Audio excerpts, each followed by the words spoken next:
Hello everyone, कैसे हैं आप लोग। आज की क्लास में हम पढ़ने वाले हैं क्लास 10th इंग्लिश का फर्स्ट फ्लाइट बुक से चैप्टर नंबर 3, जिसका नाम है 2 स्टोरीज अबाउट फ्लाइंग। तो जैसा कि आप टाइटल से ही समझ पा रहे हैं, आज के इस चैप्टर में हमें 2 स्टोरीज़ पढ़ना है और दोनों ही स्टोरी रिलेटेड है अबाउट फ्लाइंग। ठीक है, पहला स्टोरी है जिसका नाम है हिज फर्स्ट फ्लाइट और इसका राइटर है लियाम ओ फ्लेहार्टी, और दूसरा स्टोरी है ब्लैक एरोप्लेन जिसका राइटर है फ्रेडरिक फॉर्साइथ। ठीक है, तो दोनों आज हम लोग पढ़ेंगे।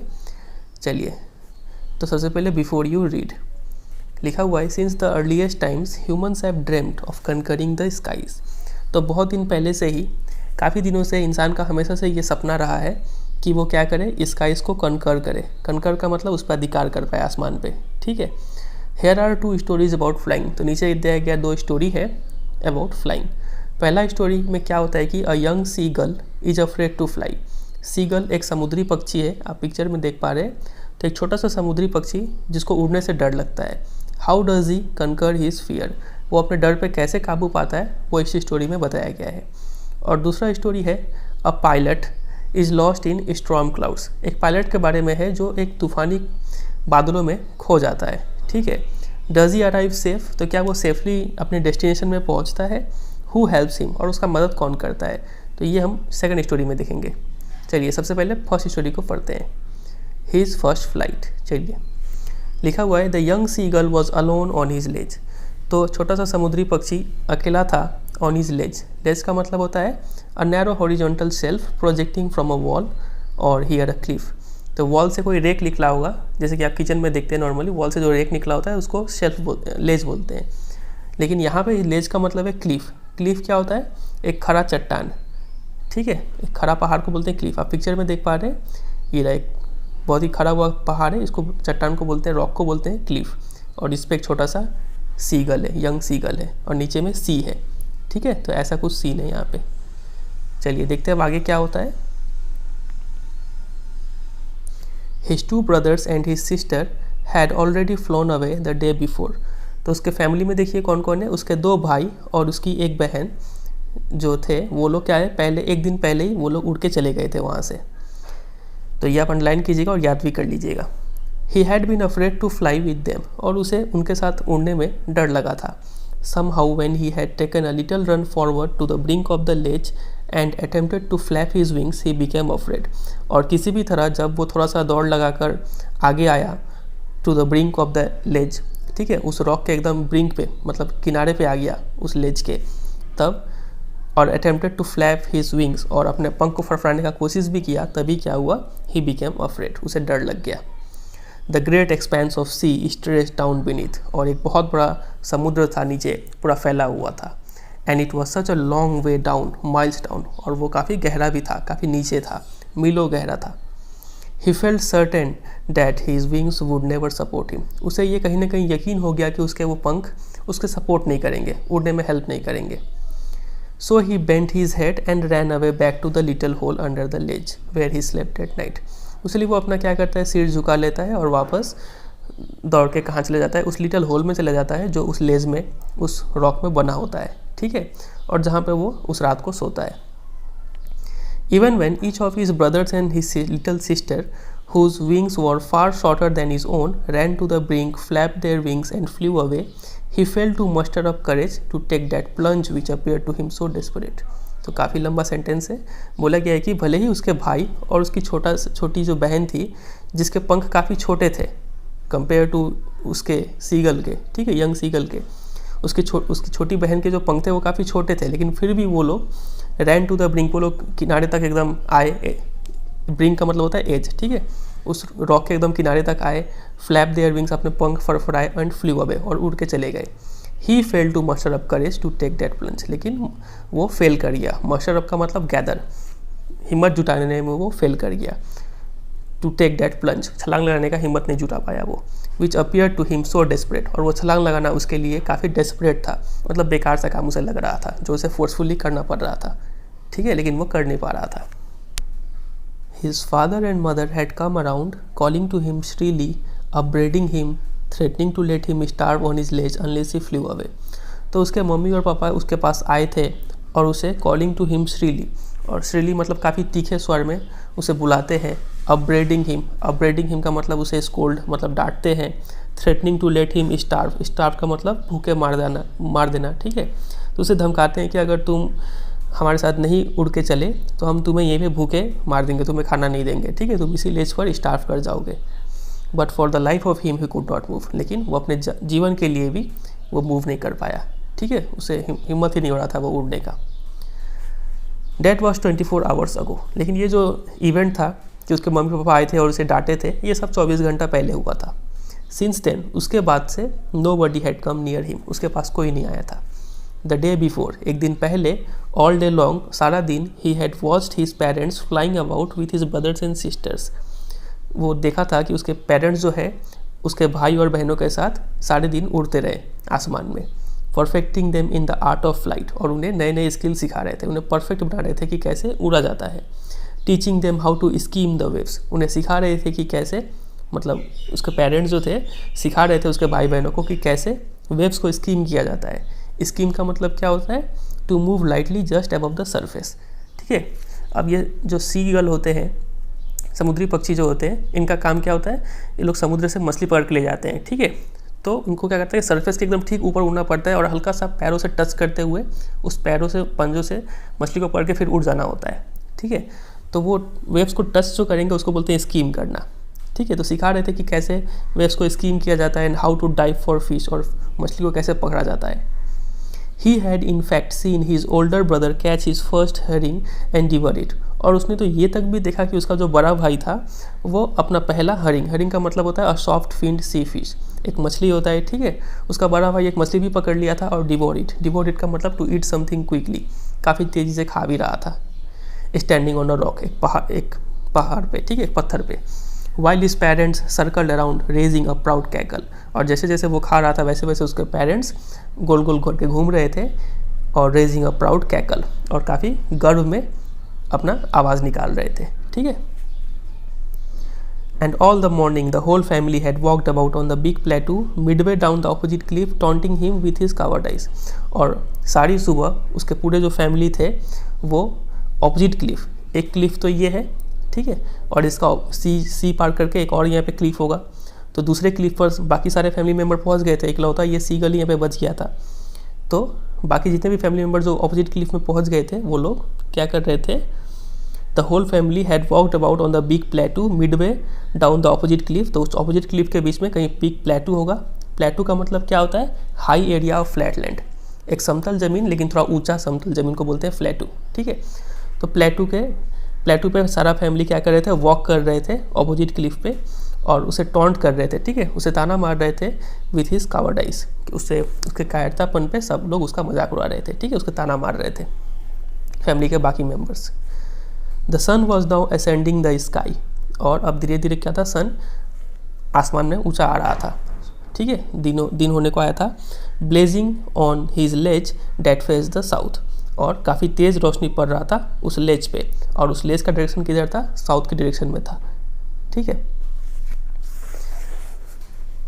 ही felt the heat because he had not eaten since the previous nightfall, और जो सन का जो हीट था वो इस सीगल को काफ़ी महसूस हो रहा था, लग रहा था इसको वो सूर्य का गर्मी। क्यों? क्योंकि उसने प्रीवियस नाइट को कुछ खाया नहीं था, भूखा था, तो उसे गर्मी अब बर्दाश्त नहीं हो रहा था।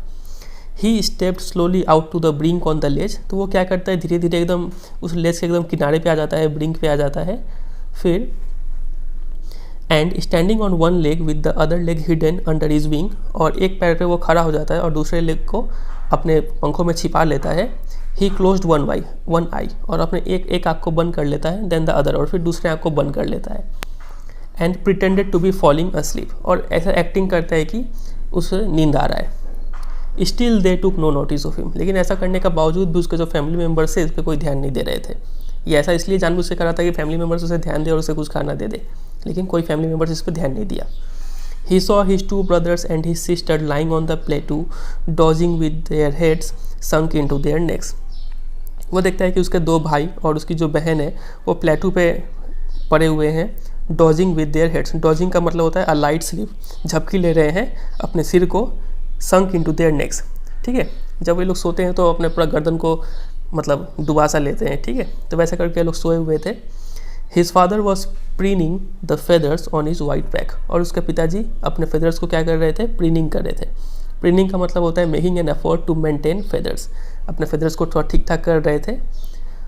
Only his mother was looking at him, और सिर्फ उसकी माँ ही थी जो उसे देख रही थी। She was standing on the little high hump on the प्लेटू, वो उसकी माँ जो थी वो कहाँ पे खड़ी थी, एक हाई हम्प पे खड़ी थी। हम्प मतलब भी एक उठा हुआ जगह, जैसे कि ऊँट का जो उठा हुआ वो बॉडी में पार्ट होता है ना, वो हम्प बोलते हैं। तो वैसे ही प्लेटू में एक हम्प था, उठा हुआ सरफेस था, वहाँ पे उसकी माँ खड़ी थी। हर वाइट ब्रेस्ट थर्स्ट फॉरवर्ड, और उसकी जो माँ की जो सफ़ेद जो छाती थी वो उसमें चिपकी हुई थी पत्थर पे। Now and again she tore at a piece of fish that lay at her feet and then scraped each side of her beak on the rock, और हर थोड़ी थोड़ी देर में वो क्या कर रही थी, एक मछली का टुकड़ा तोड़ रही थी, ठीक है। एंड ले that lay at her feet, जो मछली उसके पैरों पे पड़ा हुआ था वो मछली का छोटा छोटा टुकड़ा तोड़े जा रही थी। And then scraped each side of her beak on the rock, और उसके बाद अपने चोंच को दोनों साइड से रगड़ती है उस रॉक पे, ठीक है। आप देखे होंगे चिड़िया अक्सर ऐसा करते हैं। ऐसा वो क्यों करती है, ताकि वो लोग उसका जो बीक है, चोंच है, वो थोड़ा शार्प हो पाए, उसलिए वैसा करते हैं वो लोग। The site of the food मैडन्ड him, और वो खाना देखकर, मछली देखकर ये जो यंग सीगल था वो एकदम पागल सा हो गया, क्योंकि उसे बहुत तेज़ भूख लगा था। How he love to tear food that way, उसे कितना पसंद था उस फूड को ऐसे तोड़ना, ठीक है, ऐसे ऐसे करके खाना। Scraping his beak now and again to whet it, और अपने चोंच को थोड़े थोड़ी देर में रब करना। स्क्रैप मतलब रब करना, ठीक है। Now and again to whet it, ताकि रब क्यों करते हैं, ताकि वो क्या होता है, वेट हो पाए। वेट का मतलब क्या होता है, शार्प कर पाए उसको। गा गा गा he cried begging her to bring him some food, तो वो ऐसे करके बोलता है अपनी माँ को कि कुछ खाना लेके आओ। गौ कोला सी डिक स्क्रीम बैक डेरिसिवली मतलब काफ़ी गुस्से से, उसका मजाक उड़ाते हुए, मतलब उस पर चिल्ला के बोलती है, ऐसा कुछ बोलती है। But he kept calling plaintively, लेकिन वो प्लेंटिवली का मतलब सैडली, वो उसे बुलाता जा रहा है, अपने माँ को रिक्वेस्ट किया जा रहा है कि मुझे कुछ खाना दो। एंड आफ्टर अ मिनट और so he uttered a joyful scream, और एक मिनट या फिर कुछ देर बाद उसके मुंह से क्या हुआ, एक खुशी भरा स्क्रीम, एक चीख निकला। क्यों, क्योंकि his mother had picked up a piece of fish and was flying across to him, क्योंकि उसकी माँ ने एक मछली का टुकड़ा उठा लिया था और वो उसकी तरफ उड़ के आ रही थी, ठीक है। ही लीन्ड आउट, और वो आगे की तरफ झुक गया, जैसे कि आप यहाँ पे देख पा रहे हैं, ये रहा यंग सीगल और ये है उसकी मम्मी चोंच में एक मछली ली हुई है। तो जो यंग सीगल है वो आगे की तरफ थोड़ा झुक गया मछली को पकड़ने के लिए, ठीक है। ईगरली tapping the rock with his feet, और वो रॉक पे अपने पैरों से थप थप किए जा रहा है। Trying to get nearer to her as she flew across, और वो यंग सीगल चाह रहा है कि जितने जल्दी हो सके उतना जल्दी माँ के करीब पहुँच जाए, ठीक है। जैसे जैसे उसकी माँ उड़ के आ रही है वैसे वैसे ये भी झुके जा रहा है कि और थोड़ा करीब आ जाए माँ के। But when she was just opposite to him she halted का मतलब होता है स्टॉप्ड, हर विंग्स मोशनलेस, ठीक है। लेकिन जैसे ही वो उसके ठीक ऑपोजिट पहुँच गई तो उसकी माँ क्या करती है, वहाँ पर रुक जाती है, अपने पंख फड़फड़ाना बंद कर देती है। जैसे कि आप पिक्चर में भी देख पा रहे हैं, उसकी माँ जो है यहाँ पे स्टॉप कर गई है, ठीक है, उसके आगे नहीं जा रही है। The piece of fish in her beak almost within reach of his beak, ठीक है। और वो जो मछली का जो टुकड़ा है जो उसकी माँ के चोंच में है वो एकदम उसके पहुँच के पास है, ठीक है, उसके भी चोंच के एकदम पहुँच के पास है। He waited a moment in surprise, वो कुछ देर के लिए रुकता है, वो सरप्राइज हो जाता है कि क्यों, सोचता है कि wondering why she did not come nearer, वो सोचता है कि उसकी माँ उसके पास क्यों नहीं आ रही है। And then maddened by hunger he dived at the fish, लेकिन वो भूख के मारे पागल होकर क्या करता है, मछली पे छलांग लगा देता है। With a loud scream he fail outwards and downwards into space, और एक कड़ी बहुत तेज चीख के साथ वो नीचे गिर जाता है और हवा में अब नीचे गिर रहा है वो, ठीक है।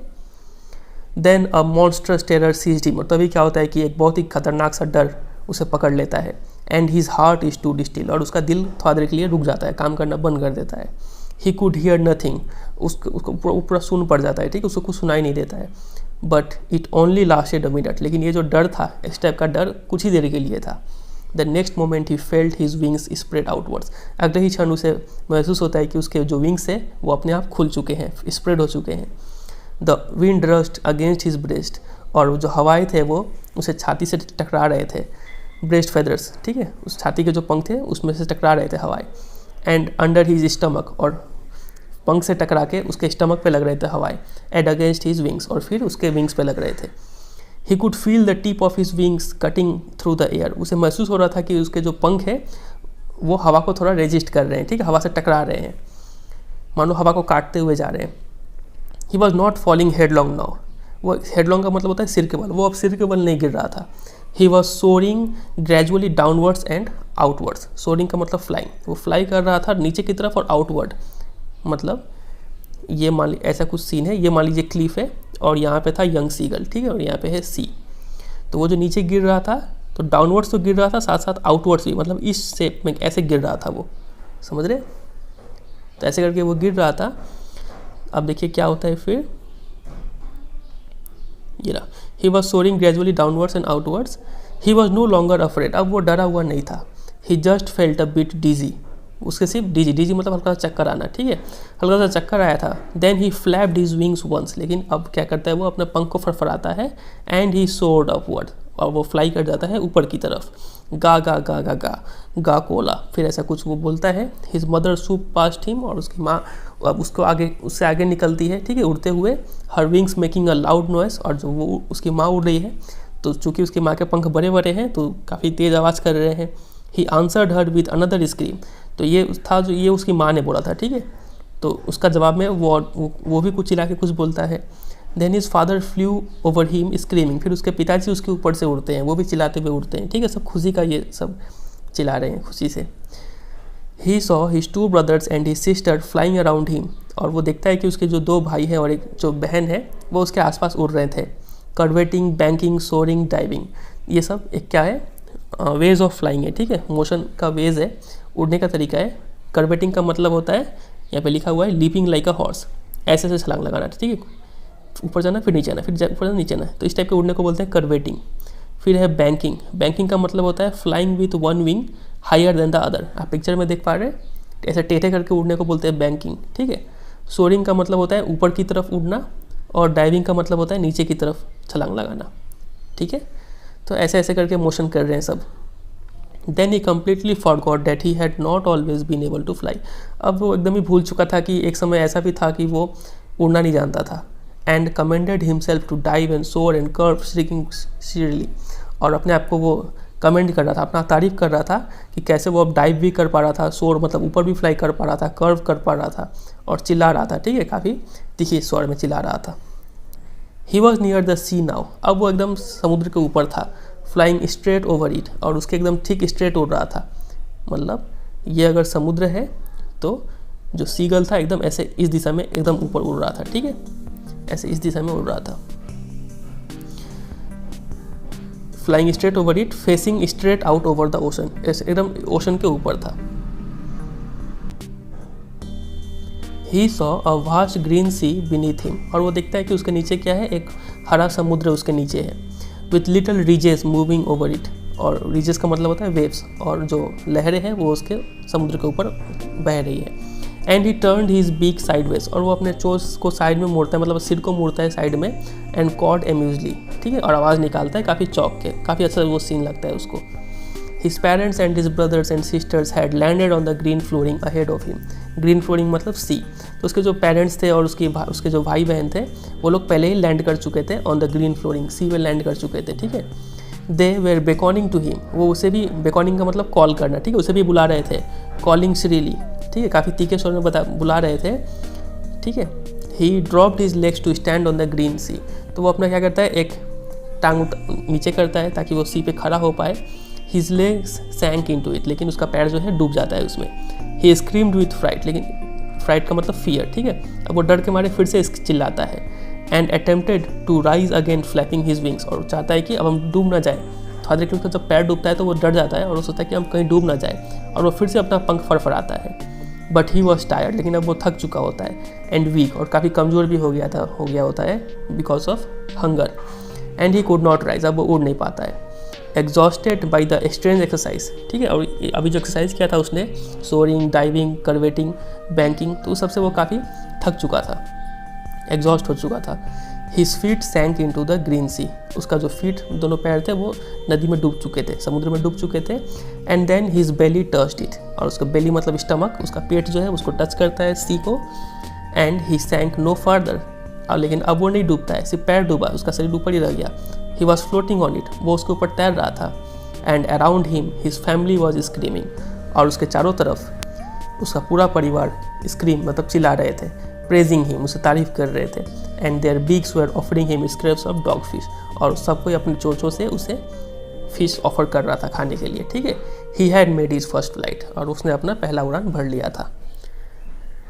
तो काफ़ी अच्छा स्टोरी था ये। चलिए अब मूव करते हैं सेकंड स्टोरी पे। अगर आप थक चुके हैं तो आप चाहे तो यहाँ पे कुछ देर के लिए रेस्ट ले सकते हैं, ब्रेक ले लीजिए, उसके बाद सेकंड स्टोरी कर लेते हैं, ठीक है। चलिए अब स्टार्ट करते हैं अपना सेकंड स्टोरी, जो कि है द ब्लैक एरोप्लेन। लिखा हुआ है, the moon was coming up in the east behind me and stars were shining in the clear sky above मी। तो सीन कुछ ऐसा है कि एक पायलट है जो अपने एरोप्लेन में बैठ के एरोप्लेन को उड़ाता हुआ अगर इस डायरेक्शन में जा रहा है, तो बोल रहा है कि मून जो था उसके बिहाइंड था, ठीक है। यहाँ पे मून है तो वो था ईस्ट डायरेक्शन में मून। तो अगर यहाँ पे ईस्ट है मतलब वो मूव कर रहा है किस डायरेक्शन में, वेस्ट की डायरेक्शन में, ठीक है। और तो इसका मतलब यहाँ पे हो गया नॉर्थ और यहाँ पे हो गया साउथ। तो ऐसा कुछ सिचुएशन है यहाँ पे। And stars were shining in the clear sky above मी, और ऊपर में क्या तारे टिमटिमा रहे थे, ठीक है। और स्काई काफ़ी क्लियर था, मतलब क्लाउड नहीं थे। There wasn't a cloud in the sky, कोई क्लाउड नहीं था। I was happy to be alone high up above the sleeping countryside, और मैं काफ़ी खुश था अकेला वहाँ पे प्रेजेंट रहकर। काफ़ी ऊपर था मैं above the sleeping countryside, और पूरे कंट्री के ऊपर जो वो कंट्री जहाँ जिसके लोग सो रहे थे, ठीक है। कंट्री साइड मतलब रूरल एरिया, तो उसके ऊपर मैं उड़ रहा था और मैं काफ़ी खुश था। I was flying my old Dakota aeroplane over France back to England. अब ये काफ़ी इंपॉर्टेंट लाइन है कि वो जो पायलट था वो अपना डकोटा एरोप्लेन उड़ा रहा था। डकोटा एरोप्लेन कैसा होता है आप पिक्चर में देख पा रहे हैं। तो ये उड़ाता हुआ वो जा रहा था कहाँ से, फ्रांस से कहाँ जा रहा था, इंग्लैंड जा रहा था। I was dreaming of my holiday, और वो अपने ख्यालों में डूबा हुआ था, अपने हॉलीडे के बारे में सोच रहा था, छुट्टियों के बारे में। And looking forward to being with my family, और वो सोच रहा था कि मैं अपने फैमिली के साथ काफ़ी खुशी से टाइम बिताऊंगा। I looked at my watch, फिर मैं अपने घड़ी को देखता हूँ 1:30 इन द मॉर्निंग, और सुबह के 1:30 बज रहे हैं, मतलब रात के 1:30 बज रहे हैं। I should call Paris control soon I thought, वो सोचता है कि मुझे अब पेरिस कंट्रोल रूम को कॉल कर लेना चाहिए। As I look down past the nose of the aeroplane, nose of the aeroplane क्या होता है आप पिक्चर में देख पा रहे हैं, एरोप्लेन का आगे का हिस्सा को नोज बोलते हैं। तो उसके आगे वो देखता है, ठीक है, नीचे देखता है तो क्या पाता है, I saw the lights of a big city in front of मी, देखता है कि आगे किसी बड़े शहर का लाइट्स कुछ दिख रहा था उसे। तो ये सोचकर वो सोचता है कि अब मुझे पेरिस कंट्रोल फ़ोन कर देना चाहिए। I switched on the radio and said, और मैंने रेडियो को ऑन किया और मैं रेडियो में बोला, Paris control Dakota DS 088 here, can you hear me, I am on my way to England, over. तो ऐसे वो लोग बोलते हैं, बात करने का तरीका होता है, वो बोलते हैं कि पेरिस कंट्रोल रूम, मतलब कि आप मुझे सुन पा रहे हैं, मैं इंग्लैंड की तरफ मैं जा रहा हूँ, ठीक है। तो रेडियो से क्या आंसर मिलता है, the voice from the radio answered me immediately, वहाँ से जवाब मिलता है DS 088 I can hear you, ठीक है, मुझे तुम सुनाई पड़ रहे हो। You ought to turn 12 degrees west now, मतलब कि अब तुम्हें 12 डिग्रीज वेस्ट की तरफ टर्न करना है, DS 088 ओवर। तो I check my map and the compass, switched over to my second and last fuel tank and turn the Dakota 12 degrees west towards England. तो वो मैप चेक करता है, फिर कंपास को चेक करता है, ठीक है, और फिर अपना जो सेकेंड और उसका जो आखिरी फ्यूल टैंक है उसको ऑपरेशन में लाता है, और फिर डकोटा को 12 डिग्री वेस्ट की तरफ टर्न कर लेता है। I will be in time for the breakfast I thought, वो सोचता है कि मैं सुबह नाश्ते वक्त पहुंच जाऊंगा। A good big English breakfast, ठीक है, और एक अंग्रेजी ब्रेकफास्ट होगा, वो काफ़ी अच्छा होगा। एवरीथिंग वॉज गोइंग वेल, हर चीज़ अच्छा जा रहा था। It was an easy flight, काफ़ी आसान सफ़र था। अब देखिए क्या होता है, Paris was about 150 kilometres behind me when I saw the clouds. तो पेरिस अब 150 किलोमीटर पीछे छूट चुका था, ठीक है, पेरिस जो कि फ्रांस का कैपिटल है। जब क्या होता है तब राइटर क्या देखता है, आई सॉ द क्लाउड्स, तब उसे क्लाउड्स दिखते हैं। अभी तक तो क्लाउड्स काफ़ी, स्काई काफ़ी क्लियर था, लेकिन अब उसे क्लाउड दिखते हैं, और वो ऑर्डिनरी क्लाउड नहीं होता है बल्कि स्ट्रॉन्ग क्लाउड्स होता है, तूफानी क्लाउड होते हैं। दे वर ह्यूज, और काफ़ी बड़े बादल थे वो। They look like black mountains की तरह दिख रहे थे। Standing in front of me across the sky, और ठीक मेरे सामने खड़े थे पूरे स्काई में। I knew I could not fly up और over them and I did not have enough fuel to fly around them to the north और साउथ। तो सिचुएशन कुछ ऐसा है, तो ये फ्लाइट है और यहाँ पे मान लीजिए क्लाउड आ गया, तो ऐसा नहीं था कि ये एरोप्लेन उसके ऊपर से जाए या फिर नीचे से जा सके, और ना ही नॉर्थ या फिर साउथ की तरफ डायरेक्शन मूव करके टर्न लेके जाने का उसके पास फ्यूल था। तो ये कुछ भी ऑप्शन वो ट्राई नहीं कर पा रहा था। ठीक है, तो वही यहाँ पे लिखा है कि ना ही I could not fly up और over them and I did not have enough fuel to fly around them to the north और साउथ। फ्यूल भी उतना नहीं था कि वो नॉर्थ और साउथ डायरेक्शन मूव टर्न करके फिर चला जाए। I ought to go back to Paris. मुझे अब वापस कहाँ जाना पड़ेगा, पेरिस जाना पड़ेगा, इंग्लैंड छोड़ना पड़ेगा। आई थॉट, मैं सोचा, but I wanted to get home, लेकिन मुझे घर जाना था, वहाँ पे नाश्ता करना था। आई वॉन्टेड दैट ब्रेकफास्ट, मुझे वो नाश्ता चाहिए था। I will take the risk, वो सोचता है कि मैं ये रिस्क लूँगा, इस क्लाउड के से होकर गुजरूँगा। I thought and flew that old Dakota straight in to the storm, और वो ओल्ड डकोटा मैंने सीधा उस तूफान वाले बादल में फ्लाई कर दिया। ठीक है, इनसाइड द क्लाउड्स, अब बादल के अंदर एवरीथिंग वॉज सडनली ब्लैक, हर चीज़ ब्लैक हो गया था। It was impossible to see anything outside the aeroplane, aeroplane के बाहर कुछ नहीं दिख रहा था। The old aeroplane jumped and twisted in the air, और वो पुराना जो मेरा डकोटा एरोप्लेन था वो जंप कर रहा था, मानो हवा में ट्विस्ट हो रहा था, मुड़ चुड़ रहा था। आई लुक्ड एट द कंपास, मैं कंपास में देखा। आई could not believe my eyes, और मुझे अपने आंखों पर विश्वास नहीं हुआ। क्या देख रहा उसने देखा कि the compass was turning round and round and round, compass गोल गोल घूमे जा रहा था। तो यह पिक्चर में भी देख पा रहे हैं यहाँ पे कि एक ब्लैक क्लाउड में ये पायलट फंसा हुआ है। ठीक है, पायलट फ्रांस से होके कहाँ जा रहा है, इंग्लैंड जा रहा है, क्योंकि इंग्लैंड में शायद छुट्टी बिताने जा रहा होगा और वहाँ पे वो उसको नाश्ता काफ़ी पसंद है, तो ये सोच के वो जा रहा है, लेकिन ये बादल में अब फंस चुका है। तो देखिए, तो कंपास काम नहीं कर रहा था, it was dead, it would not work, अब वो काम नहीं करेगा। The other instruments were suddenly dead too, और बाकी इंस्ट्रूमेंट जो थे प्लेन के अंदर वो भी सब भी काम करना बंद कर चुके थे। आई ट्राइड द रेडियो, फिर मैंने रेडियो ट्राई किया और उसमें बोला Paris control can you hear मी, ये सब बोला। देयर वॉज नो आंसर, लेकिन कोई जवाब नहीं मिला उस रेडियो से। The radio was dead too, radio भी अब ख़राब हो चुका था। I had no radio, no compass and I could not see where I was, ना रेडियो था ना कंपास, और मुझे दिखाई भी नहीं दे रहा था कि मैं कहाँ हूँ। I was lost in the storm, मैं खो गया था उस तूफान में। Then in the black clouds quite near me I saw another aeroplane, तभी उस काले बादलों में काफ़ी ठीक मेरे सामने I saw another aeroplane, मुझे एक और एरोप्लेन दिखाई दिया। तो आप यहाँ पे देख पा रहे हैं, ये रहा वो aeroplane. It had no lights on its wings, उसके विंग्स पर कोई लाइट नहीं थे। ठीक है, इस पंख पे कोई लाइट नहीं थे। But I could see it flying next to me through the storm, लेकिन मैं उसे देख पा रहा था कि वो ठीक मेरे बगल में फ्लाई कर रहा था उसी तूफान में। आई could see the pilots face, मैं उस पायलट का फेस भी देख पा रहा था, टर्न टूवर्ड्स मी, और वो ठीक मेरी तरफ देख रहा था। I was very glad to see another person, और मुझे देखकर काफ़ी खुशी हुआ कि चलो कोई और एक इंसान भी है इस तूफान में। ही lifted one hand and wave, और वो एक हाथ उठा के मेरी तरफ इशारा भी करता है। Follow me, he was saying follow me, वो बोल रहा था कि मुझे फॉलो करो, मेरी दिशा में मूव करो।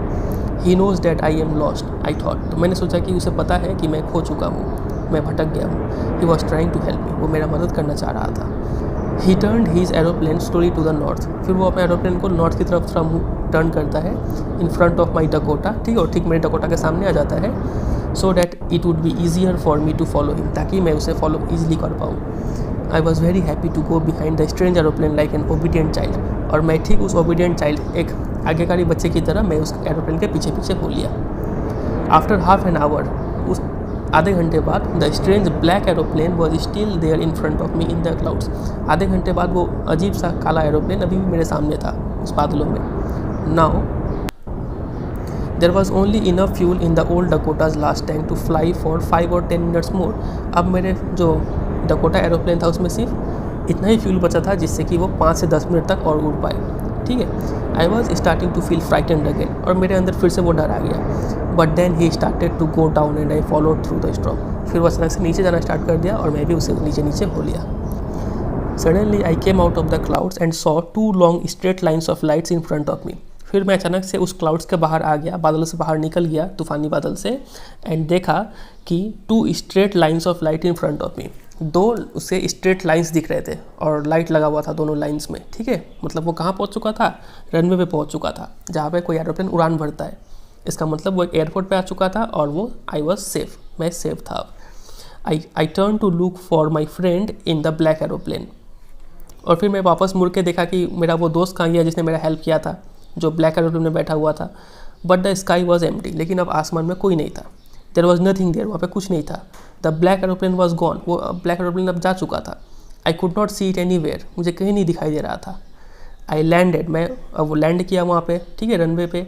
And was not sorry to walk away from the old Dakota near the control tower, और मुझे हल्का सा भी अफसोस नहीं हुआ उस ओल्ड डकोटा से उतरते हुए नियर द कंट्रोल टावर, ठीक है, कंट्रोल टावर के पास में, ठीक है। I went and asked a woman in the control tower where I was, तो मैं गया और उस वुमन से पूछा कंट्रोल टावर में जो बैठी हुई थी कि मैं अभी कहाँ पे हूँ, एग्जैक्ट लोकेशन क्या है। And who the other pilot was, और वो दूसरा पायलट कौन था जो जिसने मेरा हेल्प किया। I wanted to say thank you, मुझे उसे थैंक यू बोलना था। She looked at me very strangely, वो मुझे काफ़ी एक स्ट्रेंजली अजीब तरीके से देखती है। एंड देन लाफ, और फिर वो हंसते हुए बोलती है अनदर एरोप्लेन, दूसरा aeroplane up in this storm, और वो भी इस तूफान में। No other aeroplanes were flying tonight, कोई दूसरा एरोप्लेन यहाँ पे फ्लाई नहीं कर रहा था। Yours was the only one I could C in the on the radar, और रडार में सिर्फ आपका ही एरोप्लेन इकलौता दिख रहा था, ठीक है। So who help me to arrive there safely without a compass और a radio and without any more fuel in my tanks, तो वो सोचता है कि कौन मेरा मदद किया, जिसने मुझे सेफली अराइव करने में हेल्प किया, वो भी बिना कंपास और ये रेडियो के, और जहाँ तक मेरे टैंक में भी कोई ज़्यादा फ्यूल नहीं था। तो कौन वो इंसान था जिसने मुझे मेरा इस हालत में मेरा हेल्प किया। Who was the pilot on the strange black aeroplane, और उस ब्लैक एरोप्लेन में कौन वो पायलट था। फ्लाइंग इन द स्टॉर्म, जो उस तूफान में उड़ रहा था विदाउट लाइट्स, और वो भी बिना लाइट के। तो ये सब जो सवाल है वो इस पायलट के माइंड में लिंगर करते रहते हैं, मतलब वो घूरते रहते हैं, और इन सब का जवाब वो ढूंढ नहीं पाता है, ठीक है। तो मतलब यहाँ पे एग्जाम में आपसे क्वेश्चन पूछेंगे कि नरेटर को आखिर हेल्प किसने किया, किस तरीके से वो सेफली रीच कर गया। तो इसका आंसर देखिए आता है कि ये सब वो क्या था, एक उसका भ्रम था, उसका अपना कॉन्साइंस हो सकता है उसका हेल्प किया होगा, ठीक है, उसका अपना जो रीजनिंग है वो हेल्प किया होगा, ठीक है। मतलब बोल सकते हैं कि it was his own capability as a pilot which led him out of that black cloud, अपना कैपेबिलिटी था, उसका अपना कॉन्फिडेंस था जो उसे उस ब्लैक क्लाउड से बाहर निकाला। तो यही होगा इसका मेन थीम। तो फिर यही है, फिर ये स्टोरी एंड होता है। उम्मीद करता है आपको समझ में आया होगा। कोई भी डाउट रह गया हो, कोई भी कन्फ्यूजन रह गया हो तो आप मुझे कमेंट सेक्शन में पूछ सकते हैं। और वीडियो कैसा लगा ये भी जरूर बताएं कमेंट सेक्शन में। वीडियो अच्छा लगा तो आपको पता ही है वीडियो को क्या करना है, एक लाइक कर देना है, ताकि इससे मुझे काफ़ी कॉन्फिडेंस मिलता है कि मैं आपको कुछ हेल्प कर पा रहा हूँ, ठीक है। वीडियो को लाइक ज़रूर कीजिएगा और दोस्तों के साथ शेयर भी कीजिए, ताकि वीडियो में थोड़ा ग्रो करने में हेल्प मिले। और चैनल पर नहीं हो तो चैनल को सब्सक्राइब कर लीजिए, ठीक है। और चैनल पर बाकी वीडियो भी आप चेक कर सकते हैं। चलिए फिर मिलते हैं बहुत जल्द अगले चैप्टर के साथ। अगली क्लास में हम लोग एक पोएम करेंगे इसी चैप्टर का। चलिए फिर मिलते हैं बहुत जल्द, तब तक के लिए goodbye and take care.